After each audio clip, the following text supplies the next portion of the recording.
It's observe the man that you're with. Observe all these things because you never know. You never know. You need to really be observant in life. Be alert.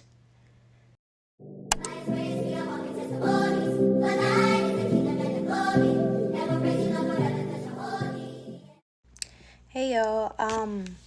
So today I'm just gonna speak on, not letting lust control you. That is really important. For this day and age to really know that if you allow lust to control you, if you allow temptation to take control over you, you will end up doing something that you will later on regret. You will end up feeling like, how did I even end up here? Like, I'm just saying for y'all to really reflect on your life.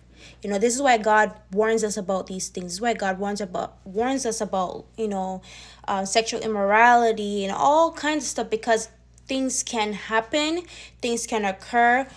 Satan can, let these things, control you and make you feel like something is good. It feels good or in that moment or whatever. I'm just saying to you to stay in alignment with God.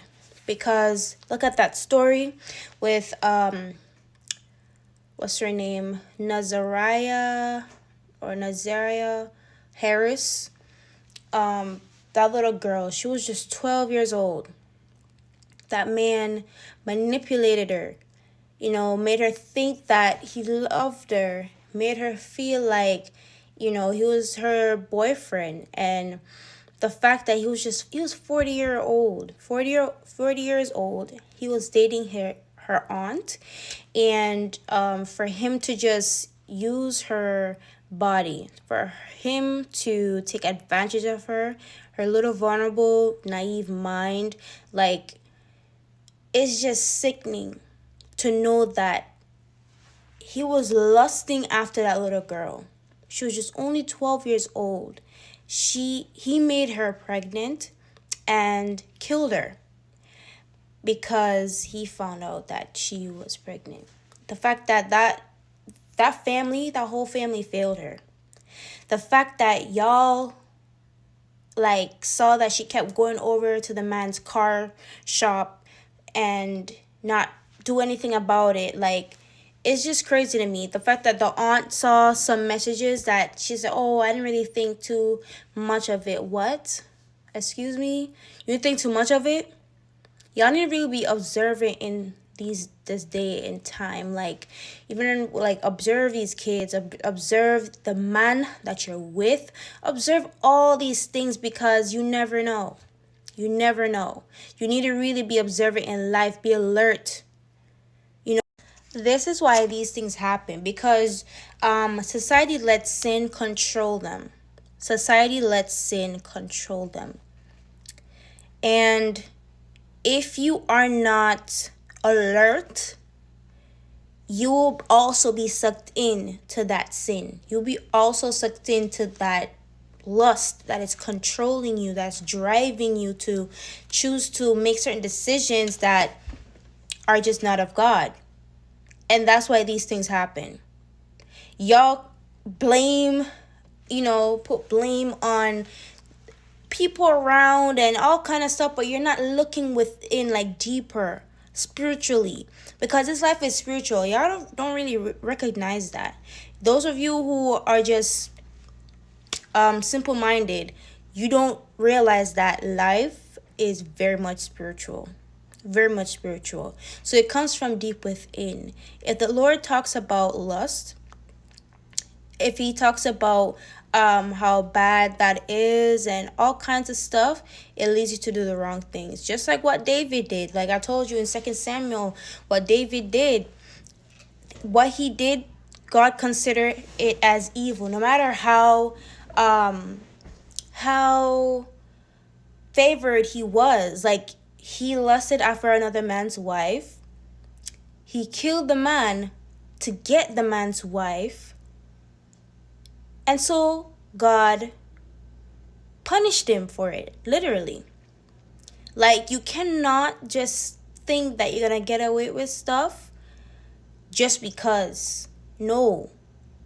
When you are not putting yourself in alignment with God, you do foolish things. That's all I have to say. Be observant. If you see something, say something.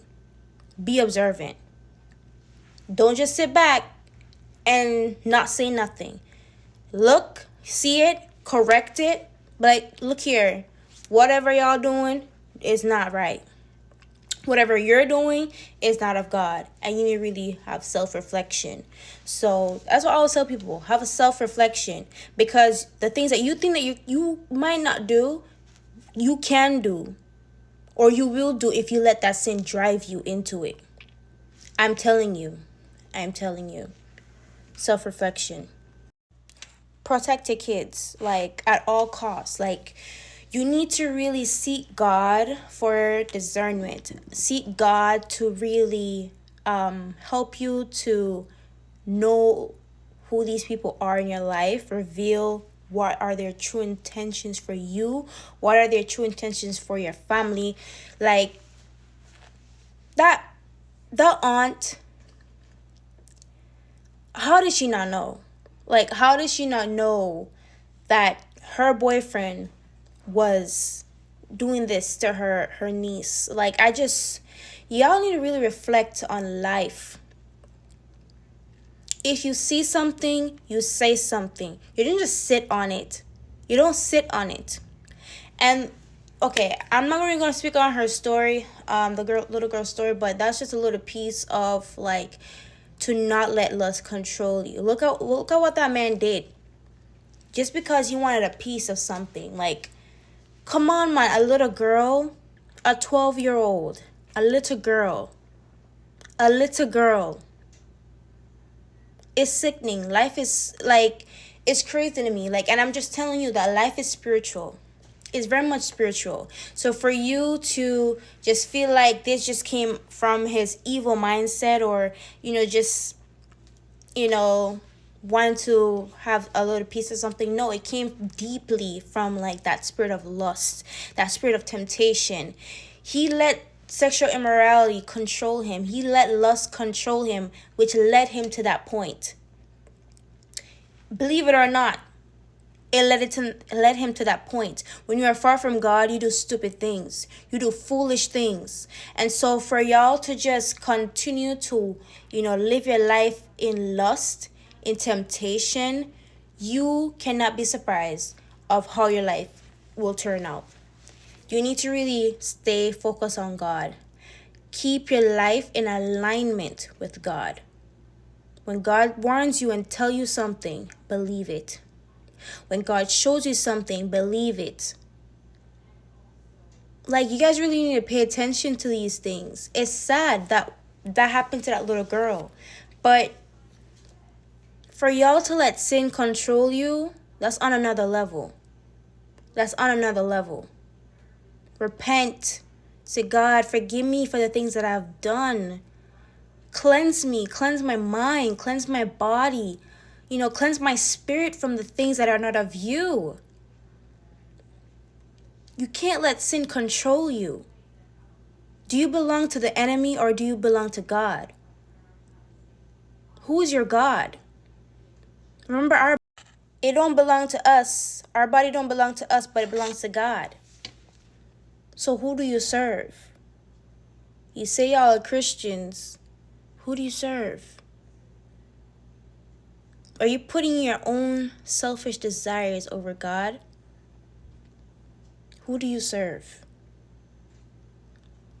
Who do you serve? Repent. Repent. Repent before it's too late. Repent. Repent. That's all I have to say. Repent. Okay?